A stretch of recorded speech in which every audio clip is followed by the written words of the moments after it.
She's having contractions, Cheryl. Put the damn taser down. That's what I said the moment I saw her. Cheryl Bostwick, president of our HOA board, standing in our front yard with her arm raised like she was about to subdue a criminal. But the person in front of her wasn't a threat. It was my wife. Lila was on her knees beside the birthing stone we placed years ago, the same one Cheryl had fined us for, twice. Her hands gripped her swollen belly. Her face was twisted in pain. And Cheryl, she didn't blink. "This is an HOA violation," she said flatly. "If she doesn't move, I will take action." Then she did it. The taser snapped through the air, electricity cracking as it struck Lila's side. Her scream tore out of her as her body convulsed and collapsed on the lawn. I ran, I didn't even think, and dropped beside her. "Lila, stay with me. Breathe. I've got you." Cheryl didn't flinch. "You were given 30 days to remove the unauthorized yard item. This is enforcement." I turned slowly to face her. "You just tased a pregnant woman in labor. You think this is enforcement?" She tilted her head, smug. "HOA rules are enforceable under our safety policy. If you'd complied, you just committed felony battery," I said, my voice low and steady. "And I know exactly how to make sure it's investigated as domestic terrorism. If you've ever seen your HOA cross the line, if you know what it feels like to be powerless while someone with a clipboard plays God, hit subscribe now, because what happens next matters to every homeowner watching." I stood up. "Name's Marcus Redden.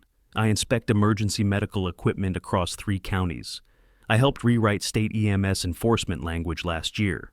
That taser, it's unregistered. That safety policy, it was never voted into official bylaws." Cheryl's lips parted, but no words came. "I built this house with my hands, planted every stone in that garden after we lost our first child. That one right there?" I pointed at the birthing stone. "My wife meditates beside it every morning. It's not an ornament, it's a promise. A promise we made after burying letters to the baby we never held. The HOA called it a decorative hazard. I called it our last connection to a life we never got to meet." Cheryl didn't care about any of that. She never did. She cared about rules, or rather, the ones she got to weaponize. Over the past year, she'd fined us for landscaping, mailbox paint, sidewalk chalk. But this was the first time she crossed into violence. Lila moaned, trying to sit up.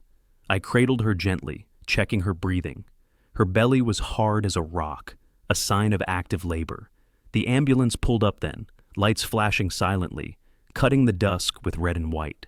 Paramedics rushed out. One knelt beside Lila, while the other turned to me. "Did she fall?" "She was tased, by her."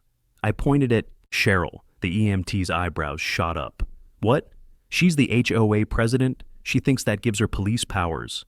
The other medic's voice sharpened. "How far along is she?" 34 weeks. She was headed to the hospital when Cheryl confronted her. Cheryl crossed her arms. "She was trespassing." I looked at the medics. "I want this documented under EMS Incident Code 527, assault on a pregnant civilian during medical distress." The younger paramedic nodded. "We'll report it. You riding with us?" I nodded and kissed Lila's forehead. Her lips moved. "Is he okay?" "We'll be okay," I whispered. I wasn't sure if it was true. As they loaded her into the ambulance, I turned back to Cheryl. She was already retreating to the sidewalk, adjusting her clipboard, jotting something down.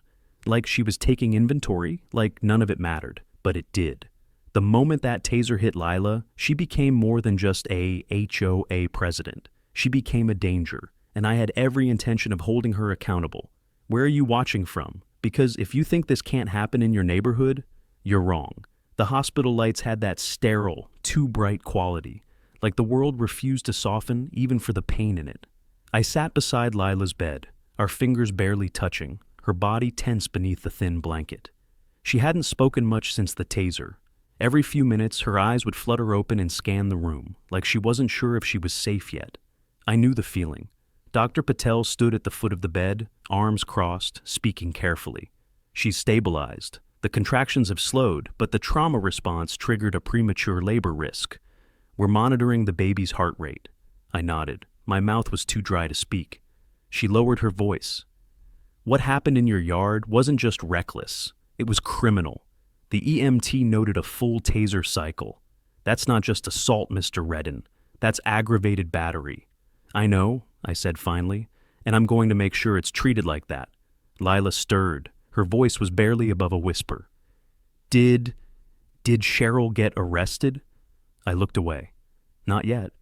That was the part that burned. Cheryl Bostwick had walked away from what she did. No cuffs, no questions. Just another evening patrol for Glenridge Heights' self-appointed enforcer. The woman who claimed everything she touched was in the best interest of the neighborhood, as if that made her untouchable. She wasn't untouchable. Not anymore. By the time I got home, the ambulance lights were gone, but Cheryl's SUV was still parked across from my house. Same white clipboard on the dash. Same HOA-issued badge clipped to the mirror. No sign of her. I didn't go inside. I went straight to my truck, opened the glove box, and pulled out the brown envelope I hadn't touched in months. Inside was my state-issued certification, Emergency Medical, Systems Equipment Inspector, a long, fancy title that meant I knew how to read every log file, every firmware update, every protocol violation from every medical device sold or used in this state. I'd spent the last 8 years visiting firehouses, police stations, and private EMS firms, inspecting defibrillators and breathing units, making sure they didn't fail when seconds mattered most.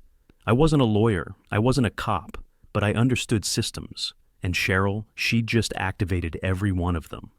The next morning, I didn't go to work. I went to the county EMS board office. The receptionist blinked when she saw my ID and handed me the internal referral forms without a word.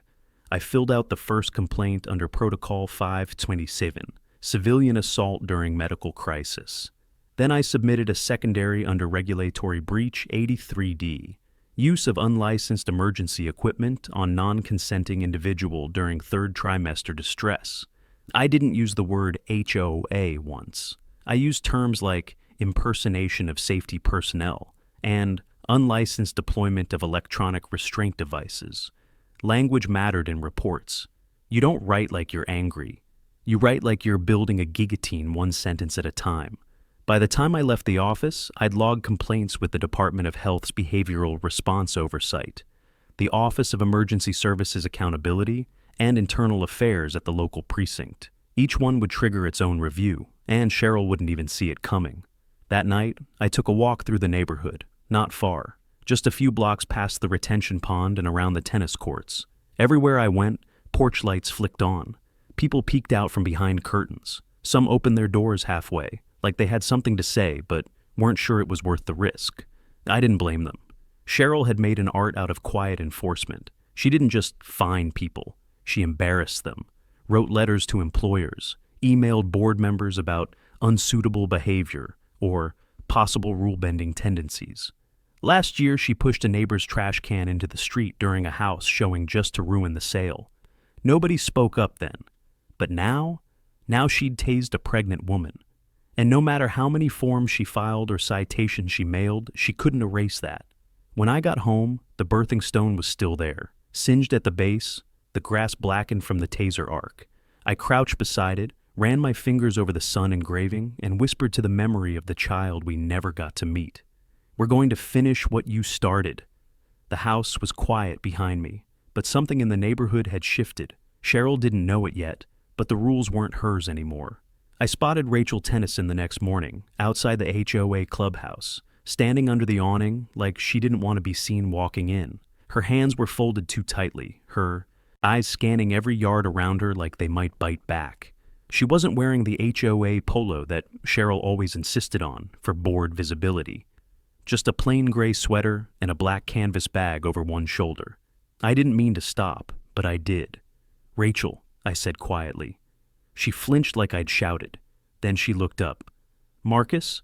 Her voice barely registered above the breeze. "You were there," I said.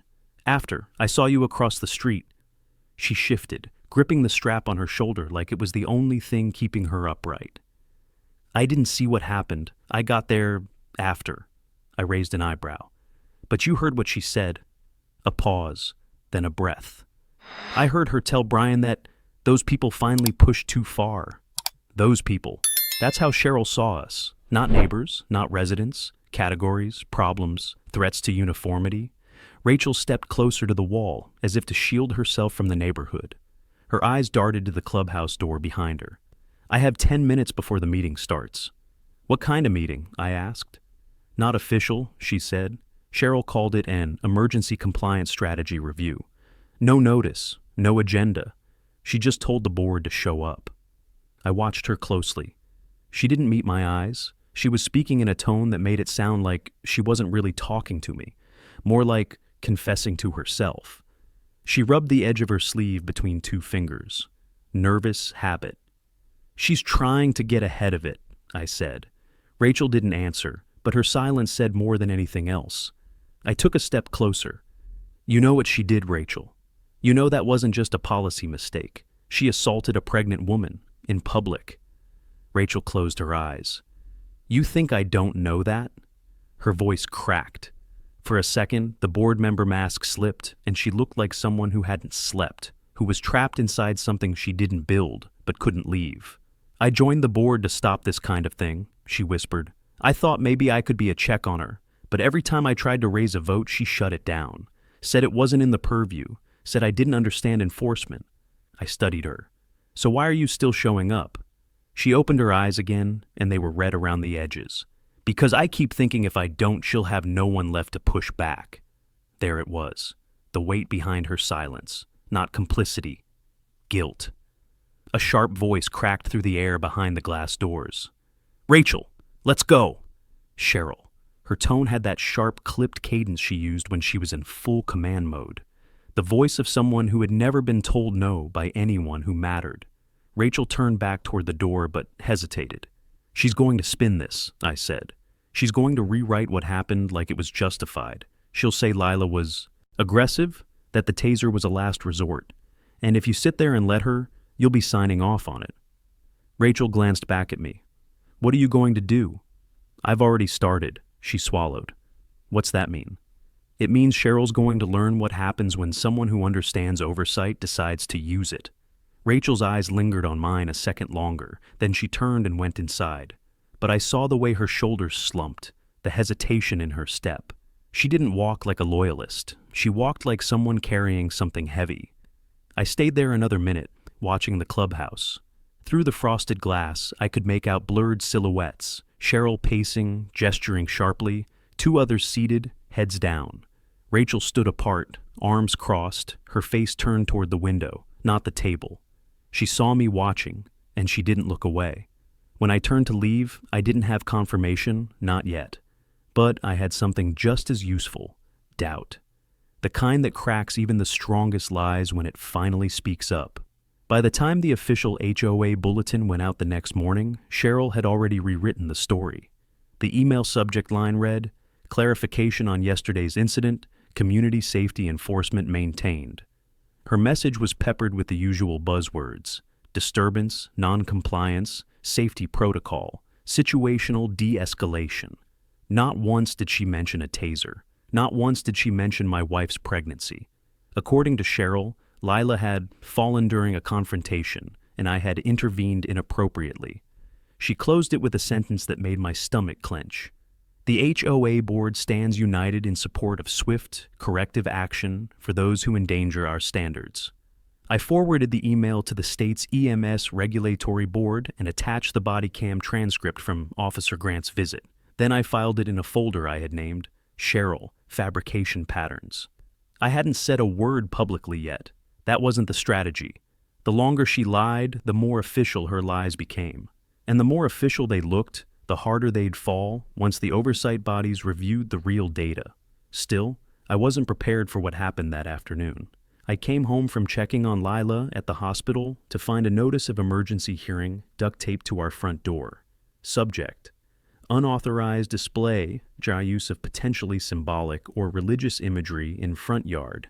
Violation code 43B, date of emergency.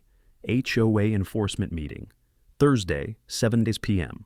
Attendance mandatory. They were trying to erase the stone.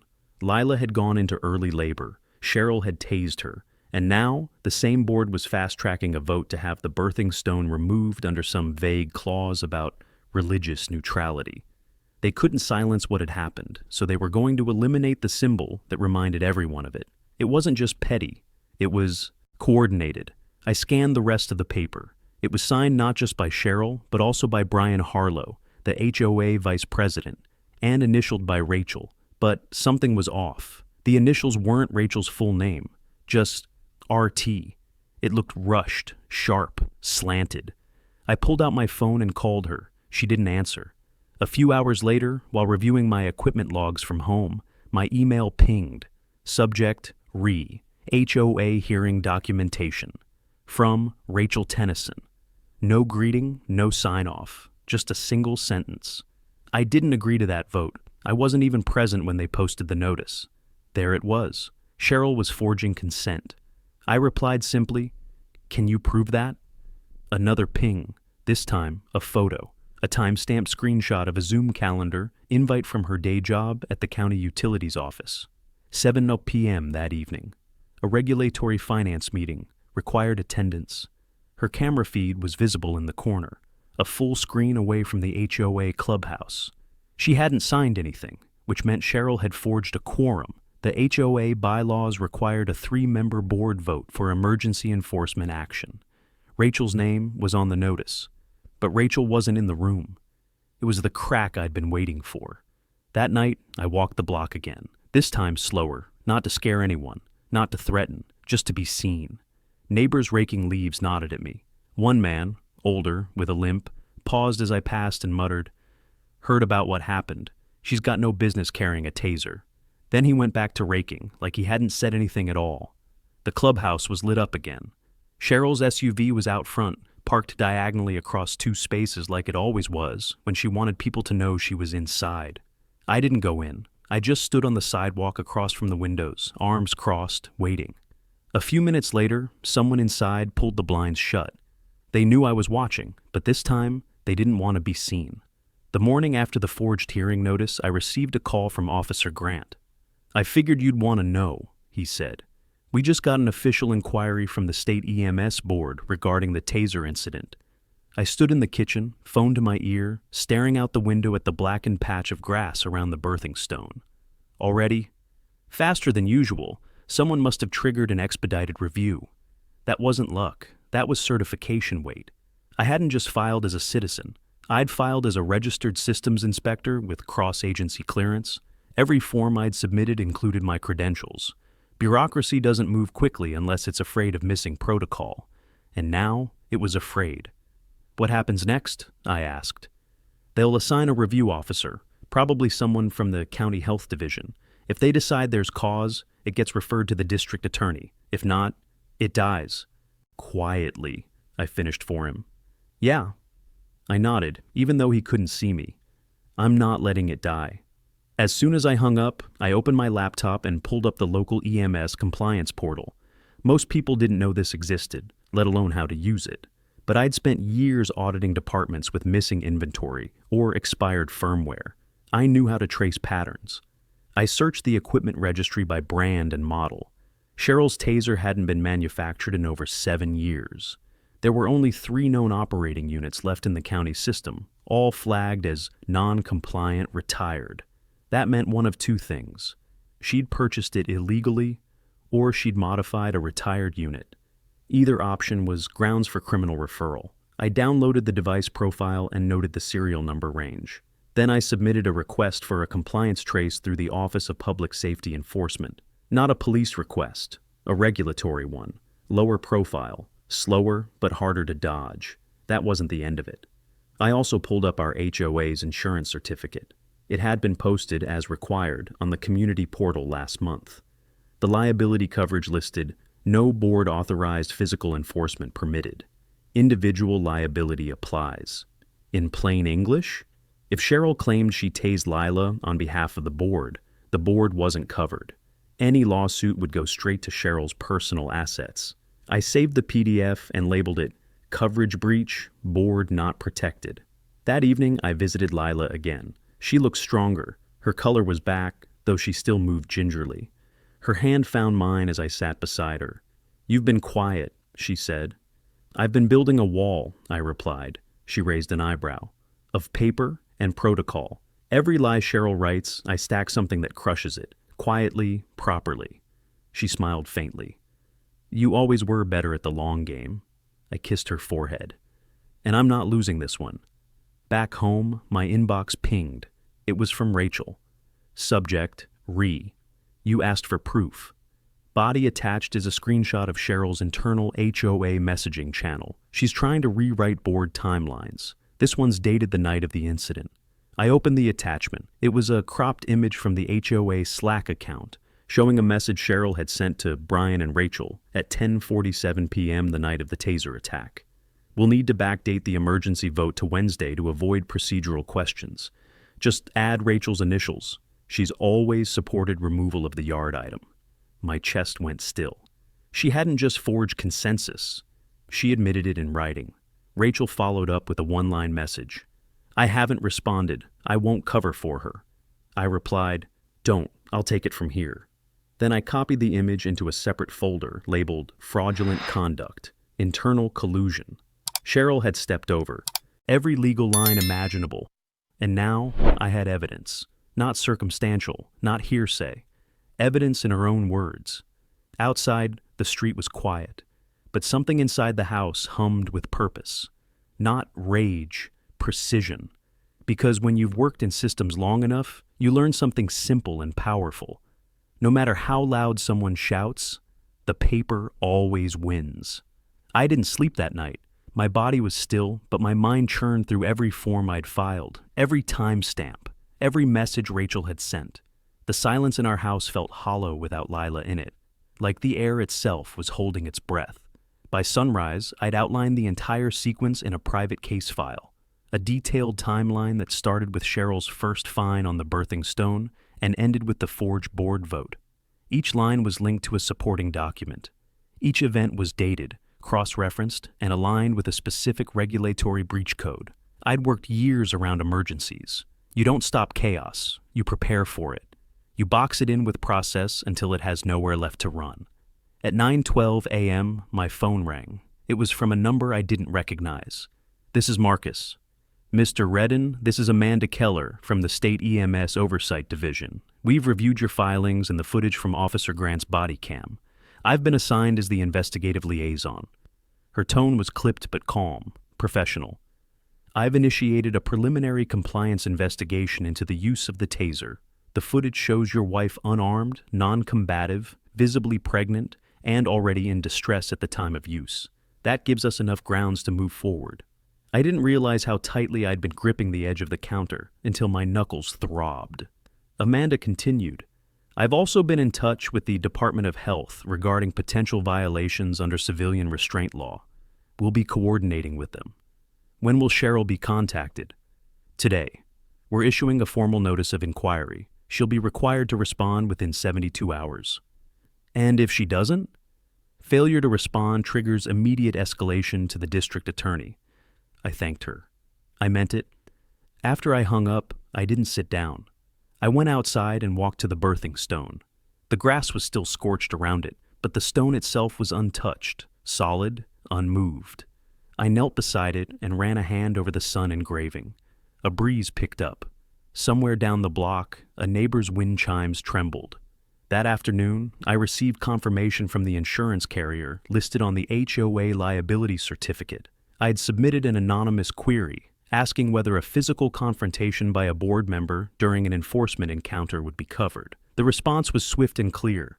Any act of physical force by an HOA board member that results in civilian injury constitutes a personal liability exposure. This incident, if verified, voids general coverage for the board. In other words, if Cheryl went down, she'd take the entire board with her. And the best part? She hadn't told them. They were still backing her blindly, thinking her actions were covered, thinking the paper trail I was building would only touch her. They were wrong. Later that evening, Rachel called. Check your inbox, she said. I'm sending you the board chat log from this morning. It was a screenshot. Cheryl had posted a message that made my stomach turn. We need to present the incident as self-defense. I'll file a motion to permanently ban Marcus and Lila from board meetings for hostile behavior. Rachel, you'll need to back me on the language. Below it was Rachel's reply. One sentence, not anymore. I stared at the screen for a long time. The shift had happened, not loudly, not with shouting, but with a line drawn in silence. Rachel was done covering, and that meant I wasn't the only one building pressure.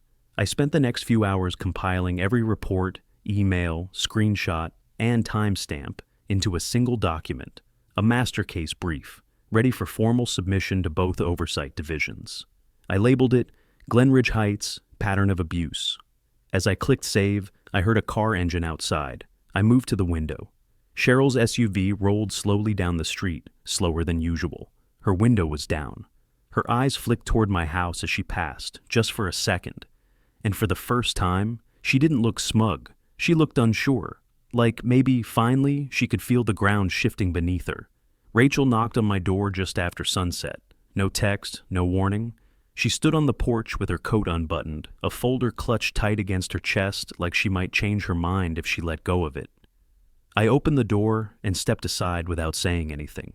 She came in with small, deliberate movements, as if the house might reject her for taking too long to act. She didn't sit right away, just stood there in the entry, staring at the folder. "I can't be part of it anymore," she said finally. I nodded once. "You already weren't." She handed me the folder.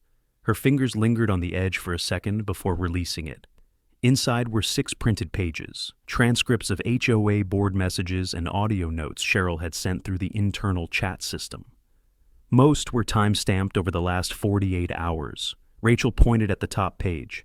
This is the one that made me sick." I scanned it. Voice message. Cheryl Bostwick, 9:14 a.m., Thursday.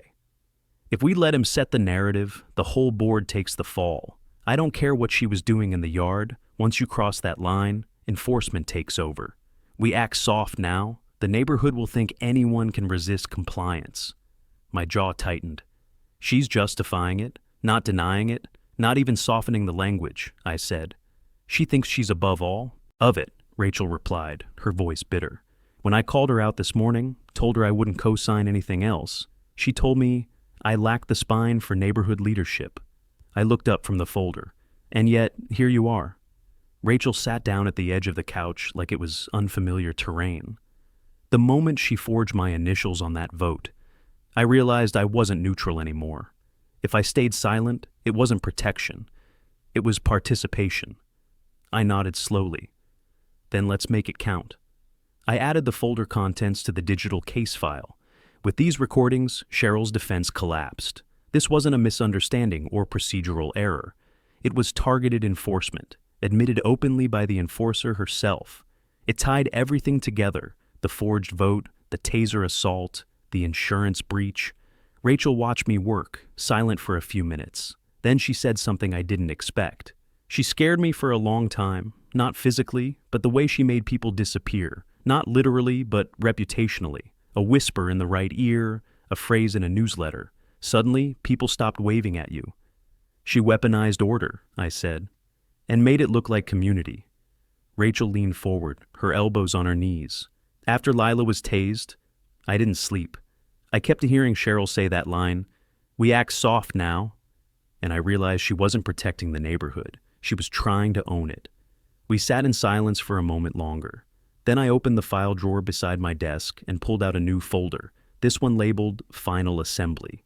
Inside were printed summaries of every official complaint, every screenshot, every policy clause Cheryl had violated. I slid it across to Rachel. "This is what I'll present to the State Board and the Insurance Oversight Panel," I said. "I'm giving you a copy, just in case something gets mishandled." Rachel nodded, then hesitated. "Are you going to go public?" "Not yet. Right now, we're still within the system. That's where she thinks I'll fail. But if they bury it, I'll bring it to every homeowner in this zip code, and beyond." She stood to leave, but paused at the door. "One more thing." She reached into her coat pocket and pulled out a smaller envelope. "This is Cheryl's personal compliance log. Every HOA board member has one. She's supposed to log all enforcement interactions. She hasn't submitted an updated entry since the week before she tased Lila. But I found this in the draft folder." She handed it to me and left. Inside was a single page. Incident entry, draft, unsubmitted. Subject, Redden household. Observation. Non-removal of symbolic obstruction despite repeated notices. Action. Taken. Direct application of compliance tool due to failure to vacate HOA-regulated space. She didn't even call Lila by name, just subject. And the taser? Compliance tool. I stared at the page until my vision blurred. This wasn't enforcement, it was doctrine, and she'd finally written it down. I left the house before sunrise the next morning, folder in hand, jaw tight. The sky hadn't shaken off the dark yet, but I didn't need daylight to know what had to be done. The line had been crossed, and now it was time to close the loop. I drove straight to the regional EMS oversight office. No coffee, no pause. My fingers tightened around the steering wheel. Every time I pictured that draft, Cheryl never submitted. Compliance tool. That wasn't a mistake. That was a belief. A cold, documented belief that her authority had no ceiling. By the time I reached the city building, I'd already rehearsed every sentence in my head. Amanda Keller met me in the lobby with a clipboard under one arm and tired eyes. She didn't smile. She just nodded and said, "Conference room 2, bring everything."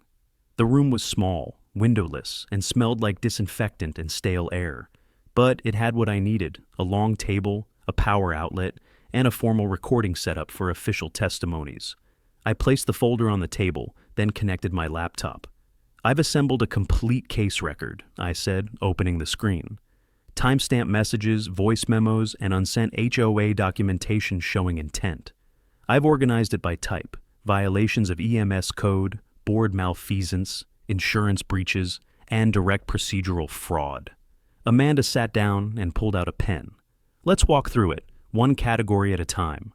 I started with the body cam transcript. Officer Grant's footage clearly showing Lila in active labor, unarmed, and visibly in distress. The taser crack was audible. Cheryl's justification was verbal and immediate. She was non-compliant. Amanda's pen didn't stop moving the entire time. Next came the insurance clause. Liability denied for individual enforcement acts. I explained how Cheryl's behavior exposed the board to legal action they were unaware of until now. Then I showed her the screenshot Rachel had sent. Cheryl ordering the board vote to be backdated and initials forged. Amanda leaned back slightly. "And this was sent to a board member who later provided the message voluntarily?" "Correct. She also testified in writing that she was not present at the vote." Amanda nodded, jotting something down. "And this last item?" she asked, motioning to the envelope beside me. I opened it and slid the final page across the table. Cheryl's unsent incident log draft. Amanda read it twice, her brow furrowing deeper with each pass. "She refers to your wife as subject, refers to a taser as a compliance tool, and never filed this?" "No, it sat in her draft folder, but it shows intent. This wasn't an overreaction. It was premeditated. She came to my property ready to enforce, not mediate, and she didn't even see my wife as a person." Amanda tapped her pen against the table for a few long seconds, then stopped. "All of this will be submitted to the Enforcement Review Committee within 24 hours. After that, a recommendation will go to the DA's office." She met my eyes. "I need to be honest with you, Marcus. It's not common for an HOA case to trigger state-level coordination. But this isn't about property rights anymore. This is about abuse of authority under false legal pretense, and that makes it criminal." I said nothing. I didn't have to. On my way out of the building, I paused at the sidewalk. There were joggers passing, coffee shops opening, sprinklers popping up in well-manicured lawns just like the ones in Glenridge Heights. Life didn't stop just because someone you trusted used power like a weapon. But if you knew how systems worked, really worked, you could make sure they never held it again. When I got home, I uploaded every file to a backup drive and stored it in a fireproof lockbox in my garage. I made 3 copies, one for my lawyer, one for Amanda, and one for Rachel. Then I printed out Cheryl's incident log draft and walked outside. I stood in front of the birthing stone and placed the paper beneath it, sealed in a plastic sleeve. Not for memory, for evidence. Because this wasn't just about justice. It was about truth, documented and visible, where no one could erase it. By Friday morning, Glenridge Heights felt different. The air carried something sharp beneath its quiet, like the tension that settles right before a thunderstorm. Lawns were still trimmed, flags still flew neatly on porches, But the glances from neighbors were longer, more cautious. Some avoided eye contact altogether. Others, like Mrs. Lenton 3 houses down, waved a little too quickly, then ducked inside before I could respond. Word was spreading. Not from me. I'd kept my voice quiet, my process tight. But something had leaked.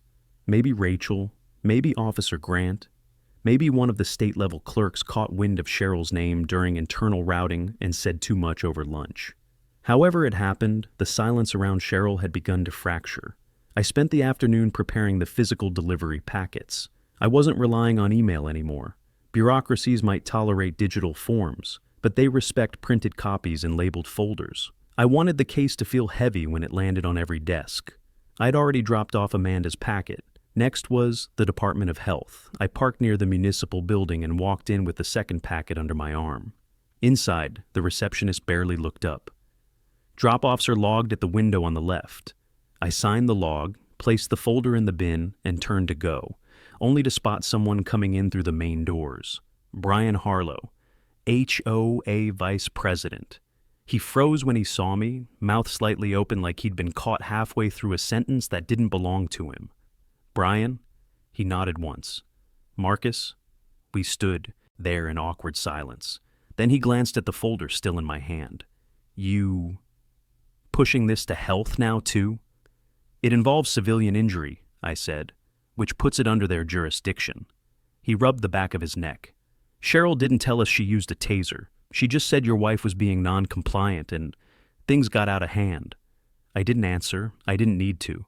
Brian looked away. I didn't know she filed that hearing notice without Rachel's vote.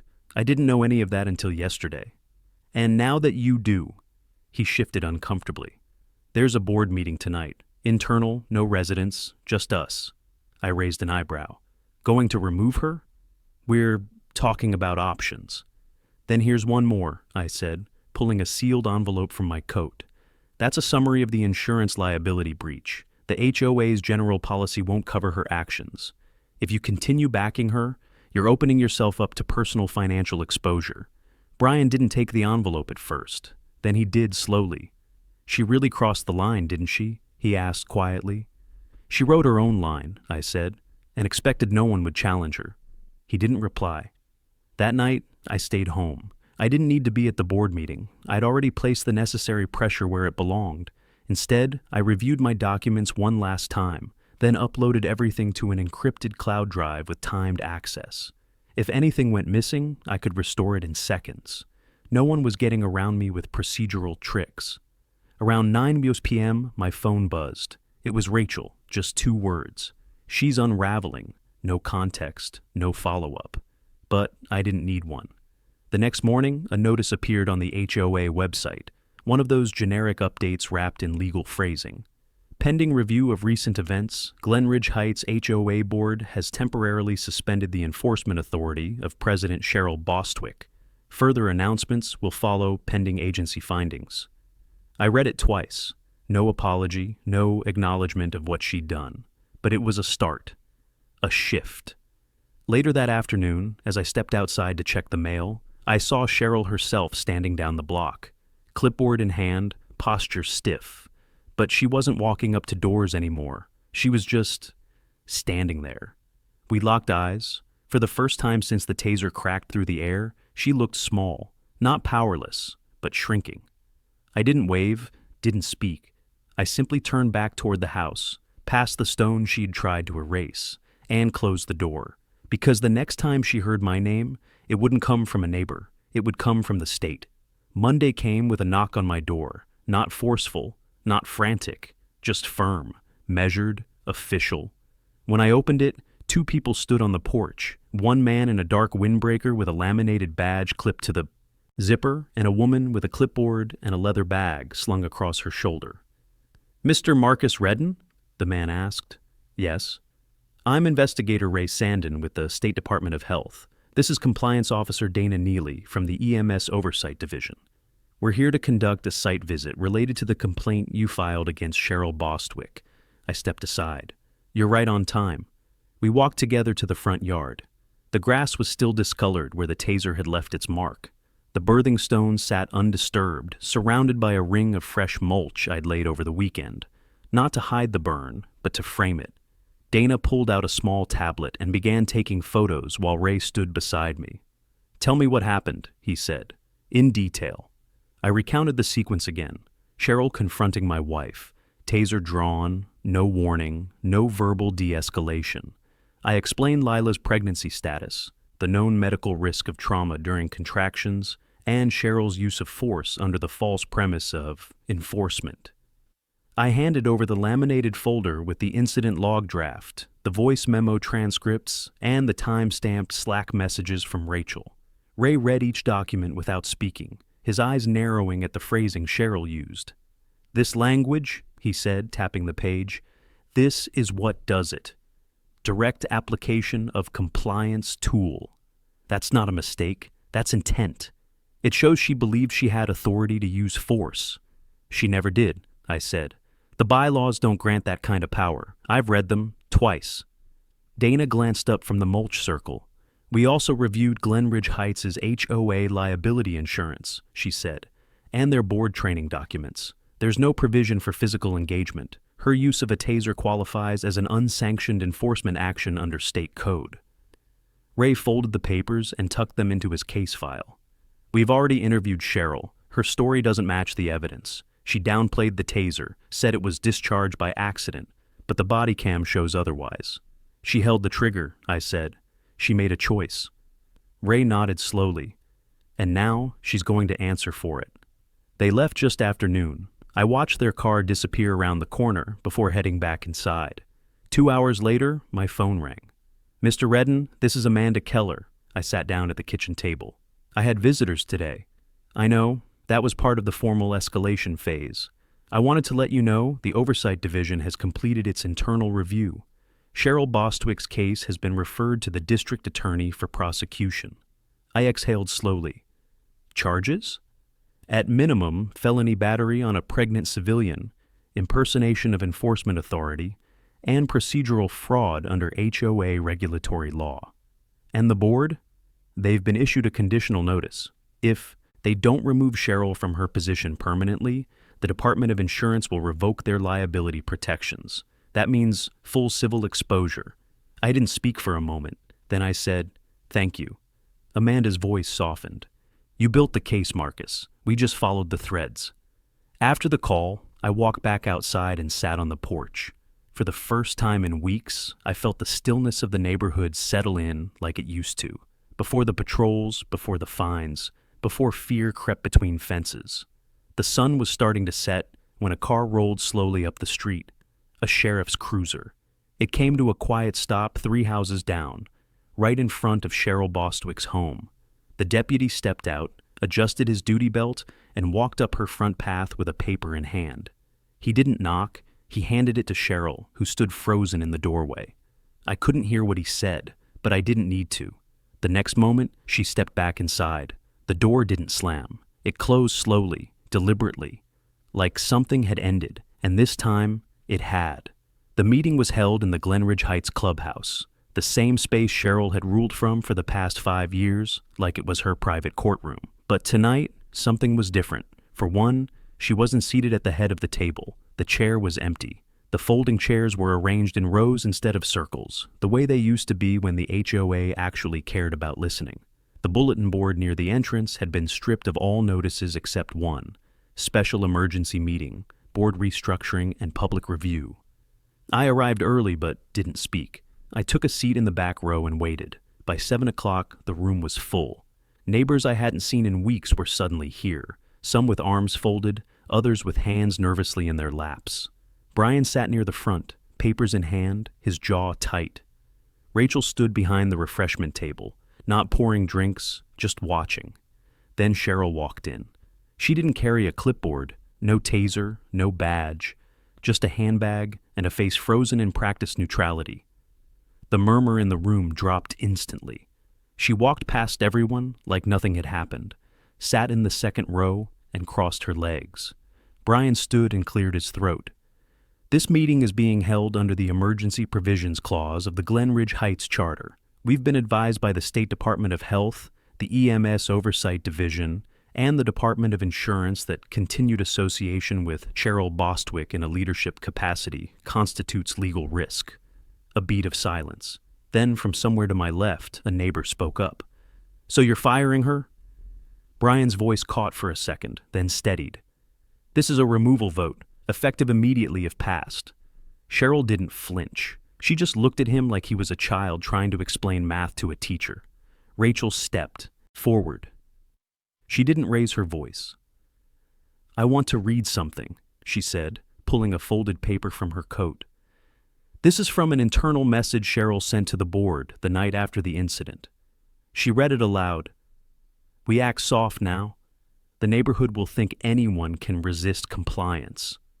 The room shifted. I saw shoulders straighten, mouths tighten. Someone in the back whispered, "My God." Rachel continued. "She called Marcus's wife the subject. She called a taser a compliance tool.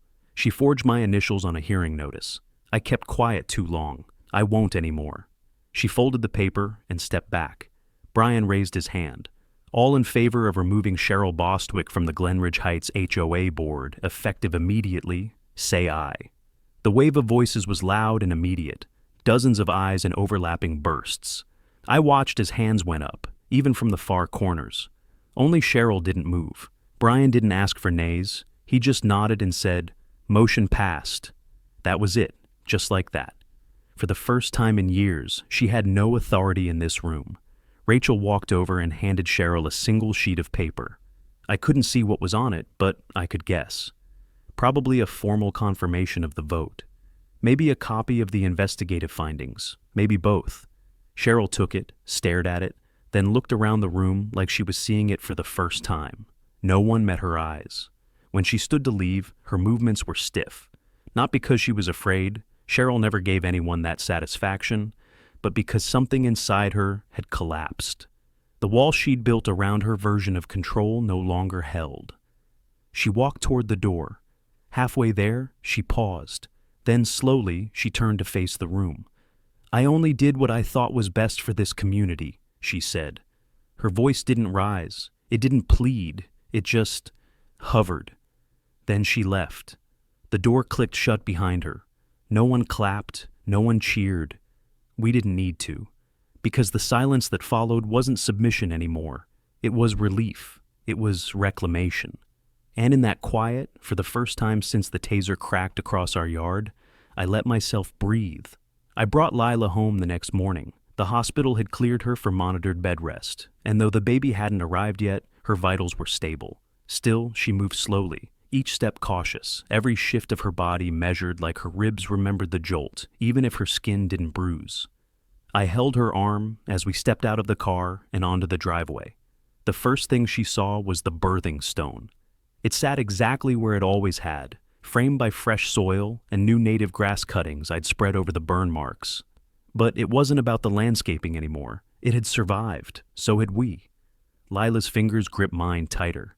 "They didn't move it. No one will," I said. "Ever again." Inside, I helped her to the couch. The sunlight poured through the living room window, warming the wood floors. For the first time in weeks, the house felt safe again.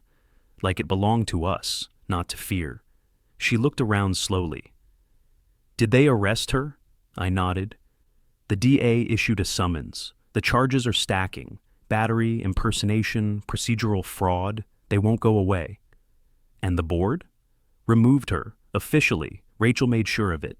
Brian backed her. Lila leaned her head back and let out a long, tired breath. "Good." We didn't say much for a while after that. We didn't need to. By late afternoon, I walked out to the front lawn. The neighborhood was quiet, not dead, just hushed in. That way places get after something heavy lifts. No more slow-driving SUVs, no more clipboard patrols. Across the street, Mr. Kinley from Lot 16 gave me